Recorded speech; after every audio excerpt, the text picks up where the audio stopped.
Hello दोस्तों, मैं आचार्य सत्येंद्र कौशिक शास्त्री। हमारी जो सीरीज चल रही थी हिंदी में अब नहीं कटेगा एक भी नंबर, उसकी तीसरी वीडियो आज हम आपके सामने लेकर आए हैं। अब तक दो वीडियो के बारे में चर्चा कर चुके हैं, जिसमें स्वरों के बारे में हमने चर्चा कर ली है, वर्णों के बारे में चर्चा कर दी है, कितने भेद हैं, किस आधार पे बांटे गए हैं, क्यों बांटे हैं, कौन कौन से वर्ण कहाँ पे हैं, किस किस नाम से जाने जाते हैं। अब हम बात कर रहे हैं, स्वरों को हमने देख लिया, वर्णों को हमने देख लिया। हमारे पास दो चीजें रहती हैं, उसमें से सबसे ज्यादा इंपॉर्टेंट है अयोगवा। ये अयोगवाह होता क्या है, हिंदी भाषा में अयोगवा होता क्या है, किसे कहा जाता है और कौन कौन से वर्ण इसके अंदर शामिल है और किस प्रकार से प्रश्न यहाँ से पूछे जा सकते हैं। चलिए दोस्तों स्टार्ट करते हैं। अयोगवाह का मतलब ही जान लेते हैं सबसे पहले तो। दोस्तों अयोगवाह का अगर संधि विच्छेद किया जाए तो हमारे सामने होगा अ प्लस योग प्लस वाह, या मैं इसको आह भी बोल सकता हूं। ठीक है दोस्तों, अ का मतलब है अ, जो हमारा एक स्वर वर्ण है। ठीक है, योग का मतलब है जुड़ना या जोड़ना। ठीक है, वाह या आह का मतलब है उच्चारण करना, उच्चारण करना या ले जाना। वहन, वाह वहन करने से बना है, वहन मतलब लेकर जाना, ले जाना मतलब अपने साथ लेके जाना, अपने साथ वहन करना उसको। ठीक है, तो अगर वर्ण है तो उसको लेके नहीं जा सकते ना, उसको उच्चारण बोलते हैं, तो इसलिए मैंने उच्चारण करना लिखा। देखिए दोस्तों, तो मतलब क्या हुआ, स्वर जुड़ना और उच्चारण करना, अर्थात ऐसा वर्ण जो किसी स्वर के साथ जुड़ने के बाद उच्चारित होता हो। पहले स्वर जुड़ेगा फिर वो खुद उच्चारित होगा, क्योंकि व्यंजनों में क्या है, व्यंजनों में तो हमने देखा क प्लस अ, स्वर बाद में जुड़ेगा, स्वर क्या है बाद में जुड़ेगा, मगर ऐसा कोई वर्ण जिसके शुरू में ही स्वर जुड़ने के बाद वो खुद उच्चारित होता हो, उसको अयोगवाह कहा जाएगा। एग्जाम्पल, हमने कहा था हमारा ये वर्ण अंक और हमारा ये वर्ण अ, ये अयोगवाह है, क्योंकि इसका विच्छेद कैसे बनता है, अ प्लस ये बिंदी, या फिर अ पहले लिखा प्लस ये दो बिंदियां। ठीक है, इस प्रकार से हम अंग और अह को प्रस्तुत करते हैं। देखिए दोस्तों, तो शुरू में क्या जुड़ा अ, उसके बाद ये खुद आया और उच्चारित हुआ अंग, उच्चारित हुआ अह। ठीक है, तो इसी प्रकार अयोगा का मतलब हुआ ऐसा कोई भी वर्ण जो शुरू में साथ अ के साथ मेल करेगा, अर्थात शुरू में अ को जोड़ के रखेगा, वो क्या कहलाएगा, अयोग हुआ। क्लियर हुआ। ठीक है, आगे चलते हैं। अब बात आती है दोस्तों, यहाँ पे क्वेश्चन बनते हैं कुछ, यहाँ पे कंपटीशन में कुछ क्वेश्चन बनते हैं, क्वेश्चन की तरफ चलते हैं, हम कुछ कॉन्सेप्ट की तरफ चलते हैं।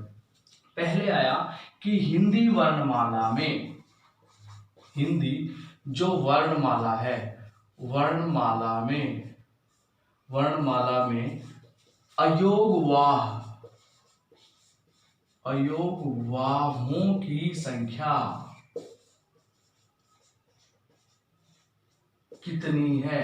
हिंदी जो वर्णमाला है वहां पर अयोगवाहों की संख्या कितनी है, पहला क्वेश्चन। अगर मैं सेकंड क्वेश्चन पे चलता हूं तो वो यही पूछेगा कि हिंदी, क्योंकि हम हिंदी भाषा पढ़ रहे हैं ना, हिंदी भाषा में अयोगवाहों की संख्या। एक बात देखिएगा, मैंने क्वेश्चन को रिपीट तो नहीं कर दिया, क्वेश्चन रिपीट तो नहीं हुआ, बिल्कुल सही दोस्तों, क्वेश्चन रिपीट नहीं हुआ, क्योंकि एक बार पूछा गया है वर्णमाला और दूसरी बार पूछा गया है भाषा। एक बार वर्णमाला में पूछा गया, एक बार भाषा में पूछा, अयोगवाह ही गया है तो कोई बड़ी बात नहीं है। मगर एक बार तो कहा कि हिंदी वर्णमाला में कितने हैं और एक बार कहा हिंदी भाषा में। कुछ एक दोस्त यहाँ पे सोच रहे होंगे सर इसमें क्या अंतर है वर्णमाला में और भाषा में। वर्णमाला में भाई वर्ण निश्चित है, वो हमारे मानक वर्ण है। भाषा में हम बहुत सारे ऐसे वर्ण यूज करते हैं जो वर्णमाला में है ही नहीं। जैसे अगर मैं इस द की बात करूं जो विद्यालय में यूज करते हैं, जो विद्यालय में यूज करते हैं, जैसे आपने लिखा विद्यालय, ये जो विद्यालय का द है वो वर्णमाला में है ही नहीं, बट हम भाषा में यूज करते हैं। ठीक है, तो ऐसे बहुत सारे वर्ण हैं जो वर्णमाला में नहीं है, भाषा में यूज कर दिए जाते हैं, तो भाषा इसलिए अलग हुआ। देखो दोस्तों, अगर हिंदी वर्णमाला में पूछे, हिंदी वर्णमाला में पूछे कि कितनी है संख्या, तो हिंदी वर्णमाला क्वेश्चन नंबर पहले का आंसर क्या आएगा, हिंदी वर्णमाला में संख्या है 2। अब अगर क्वेश्चन नंबर 2 का आंसर पूछेगा कि टू का आंसर पूछेगा कि भाषा में कितनी है, तो हम बोलेंगे 3। ये अलग अलग आंसर हो गए। यहीं पे बच्चे मार खा जाते हैं, वो ये नहीं देखते भाषा पूछा है वर्णमाला पूछा, बस उसने देख लिया कि अयोगवा पूछ लिया, 2 होते हैं अंग अह लिख दिया। अब गलती हो गई, शुरू में बोला था घर पे आते ही पापा ने पूछा पेपर कैसा हो, बोले 1 नंबर का। बात तो सही है, 2 क्वेश्चन पूछे तो आपका ठीक ही 1 है, तो 1 ही नंबर का हुआ, 2 नंबर का नहीं हुआ, अर्थात पूरे बेटा पूरे का तो हुआ ही नहीं।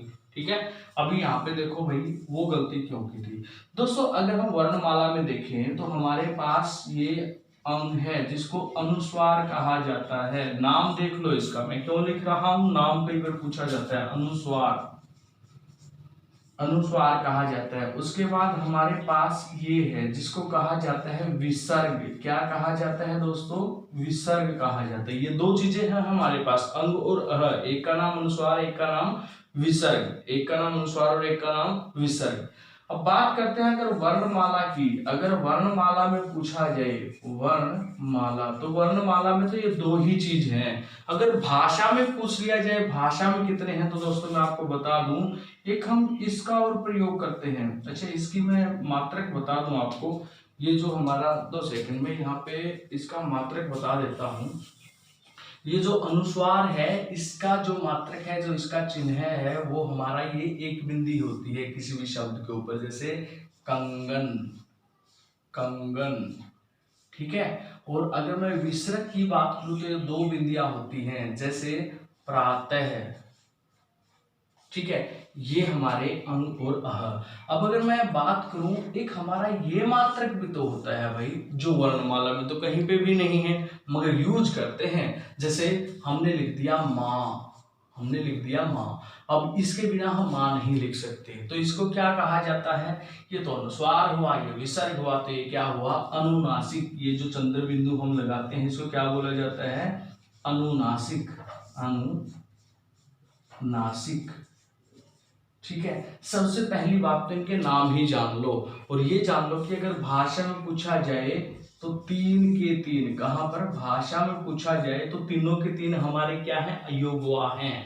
और अगर वर्णमाला में पूछा जाए तो हमारे 2, अर्थात वर्णमाला में केवल 2 ही हमारे अयोगवा हैं। आई थिंक दोस्तों आपको ये बात समझ में आई होगी। थोड़ा सा आगे चलते हैं, भाषा और वर्णमाला से थोड़ा सा हटते हैं कि इन क्वेश्चन को और कैसे पूछा जा सकता है। देखिए भाई, कई बार क्या होता है, क्वेश्चन आता है कि option A, option B, option C और ऑप्शन डी। एक में होता है माँ, एक में होता है मंचन, मंचन।